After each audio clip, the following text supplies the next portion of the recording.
এই মশার ওষুধটা আপনারা সবসময় যেখানে ময়লা, পচা গন্ধা, পচা পানি, লার্ভা জমা সেখানে ব্যবহার করবেন। তবে দিতে হবে সবসময় ঝিরি কইরা, যাতে ঝিরি অবস্থায় পড়ে, জিরো অবস্থায়।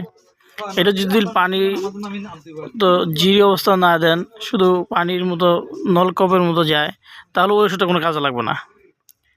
এটা ঝিরি করে দিলেই কাজে লাগবে, এমনকি মশা নিধন হবে।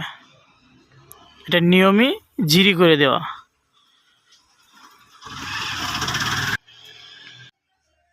আপনাদের কাছে ভিডিওটা যদি ভালো লাগে থাকে তাহলে একটা সাবস্ক্রাইব করে পাশে থাকবেন।